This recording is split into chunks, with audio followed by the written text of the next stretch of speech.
ये तस्वीर अब से कुछ देर पहले की है, ये तस्वीर नेपाल की है। रवि धामी जी हमारे साथ जुड़े हुए हैं, हमारे साथ सीनियर जर्नलिस्ट हैं नेपाल के। रवि जी, ये जो तस्वीर हम दिखा रहे थे लगातार अपने दर्शकों को, ये सीसीटीवी की फुटेज है, कहाँ की है सर? इसकी लोकेशन कुछ आइडेंटिफाई हो पाई है क्या? रसुआ नुआकोट के इसी एरिया के अभी जो जिस एरिया में ज्यादा क्षति हुई थी, ये जैसे ड्रोन उस एरिया में अभी उतार के लिए 3 ड्रोन कैमरा भी परिचालित कर दिया है और 5 हेलीकॉप्टर रेस्क्यू के लिए उधर गए हुए हैं।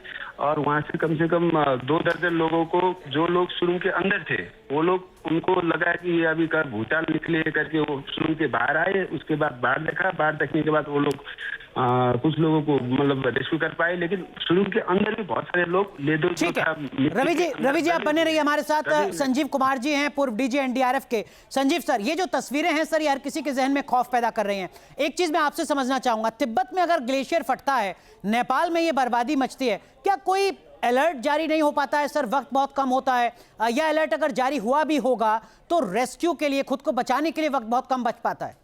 संजीव सर। या मैं संजय कुमार। जी संजय सर, माफ कीजिए संजय सर।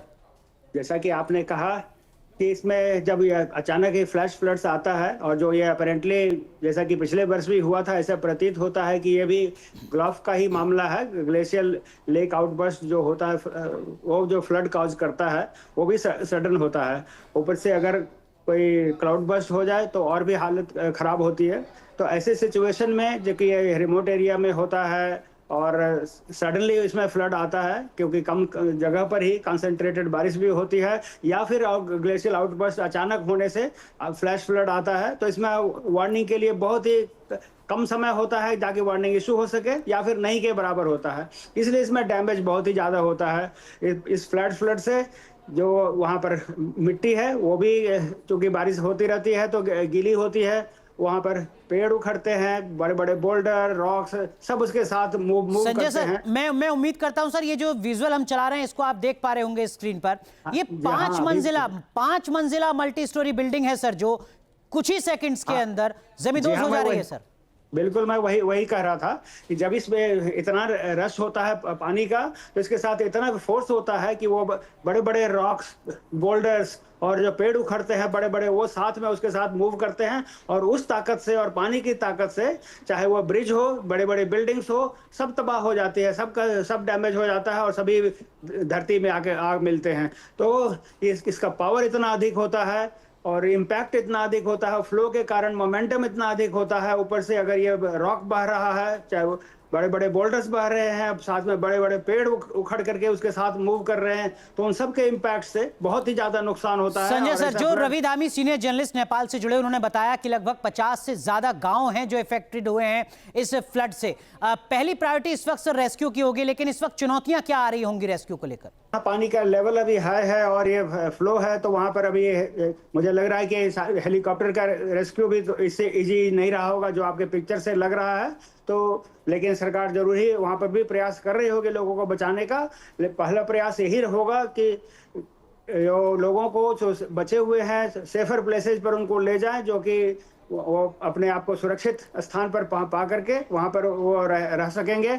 और फिर उसके बाद सर्च एंड रेस्क्यू ऑपरेशन चलाया जाए बड़े मैसिव वे पर, क्योंकि इम्पैक्ट बहुत ही ज़्यादा लगता है, और उस बिल्डिंग में अगर समय कम रहा होगा तो लोगों के ट्रैप होने की संभावना भी बहुत ही ज़्यादा है। संजय सर, ये जानकारी आ रही है कि बिहार के कई जिलों में अलर्ट जारी किया गया है। ये जो नेपाल में त्रासदी सर देखने को मिल रही है, इसका असर बिहार में भी हो सकता है क्या? और क्या स्केल जो होगा वो कम हो जाएगा, ये मान लिया जाए?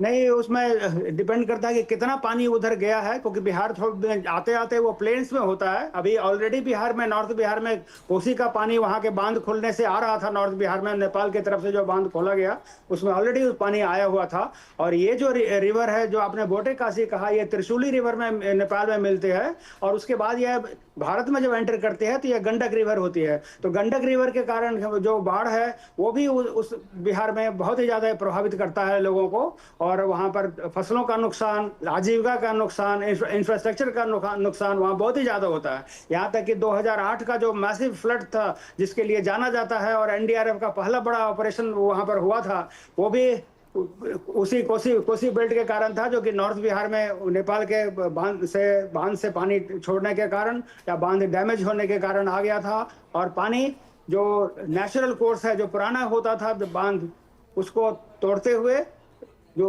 पुराने उनका स्ट्रीम था उसको वो फॉलो कर रहा था, जिसके कारण कि जब वहां पर आबादी बस गई, वहां पर खेती होने लगी, तो सबको डैमेज करते हुए गया था। और इस तरह हजारों संजय लोग सर, प्रभावित हुए जो थे। नेपाल के सीनियर जर्नलिस्ट हैं, उन्होंने बताया कि 50 से ज्यादा गांव हैं और 2 से 4 लाख के आसपास आबादी है उस इलाके की, जिसको जो प्रभावित हुई है इस बाढ़ की विभीषिका में। आपको लगता है कि बहुत बड़ी चुनौती होगी नेपाल जैसे देश के सामने कि इस ग्रामीण इलाके में रेस्क्यू करके जो ज्यादा से ज्यादा जिंदगियां हैं उनको बचाया जा सके? यहाँ हिल्स में और भी ज्यादा होता है, क्योंकि वहाँ पर इंफ्रास्ट्रक्चर लिमिटेड है, वहाँ पर अप्रोच लिमिटेड होते हैं और जगह पर पहुँच पाना मुश्किल होता है, वहाँ पर रेस्क्यू ऑपरेशन करना मुश्किल होता है। जैसा मैंने कहा कि अगर हेलीकॉप्टर से भी अगर नैरो वैली में जाया जाए तो वहाँ पर डिफिकल्टीज आती हैं। वहाँ मेटीरियोलॉजिकल क्या वहाँ पर फोरकास्ट है उसका पता करना होगा, विंड कंडीशन क्या है, आगे के लिए सेकेंडरी वार्निंग। सर, इतने बड़े स्केल पर मची तबाही में रेस्क्यू करने के लिए क्या इंफ्रास्ट्रक्चर होता है देशों के पास, और खासकर नेपाल के बारे में आपको ज्यादा जानकारी होगी सर? नहीं, जैसा मैंने कहा कि इसमें जहां पर पानी का फ्लो ऑलरेडी चल रहा है उसमें तो अभी नामुमकिन लगता है, जो आपने देख कर कहा कि उसके अंदर जा करके। लेकिन जो बाहर से, जैसा मैंने कहा कि जितने लोगों को सेफर प्लेसेज पर, सुरक्षित स्थान पर ले जाया जा सकता है, वो एफर्ट जरूरी कि वहाँ चल रहा होगा। और सरकार भी वहाँ पर कोशिश कर रही होगी। वहाँ के जो रेस्क्यू टीम्स हैं वहाँ निश्चित रूप से डिप्लॉयड हो रही होंगे और उनको निकालने के भरसक प्रयास हो रहे होंगे। उसके अलावा जैसे ही पानी वहाँ पर कमता जाता है, वातावरण स्थिर होता है, तो वहाँ रेस्क्यू ऑपरेशन और बचाव और राहत के कार्य निश्चित रूप से शुरू किया जाएगा। और ये सबकी प्रायोरिटी होती है, सारे फोर्सेज की प्रायोरिटी होती है। और संजय सर, ये जो तस्वीर सर हम लगातार अपने दर्शकों को दिखा रहे हैं, आप भी देख रहे हैं, ये जो मल्टी स्टोरी बिल्डिंग है 5 मंजिला, ये कुछ ही सेकंड्स में जमींदोज हो जा रही है। ये सामान्य प्रक्रिया होती है सर? सामान्य अगर कहीं क्लाउड बर्स्ट होता है, ग्लेशियर बढ़ता है, या ये असामान्य है? ये जो बर्बादी, त्रासदी की तस्वीरें हैं, ये बड़े स्केल पर बर्बादी की कहानी को कह रही हैं।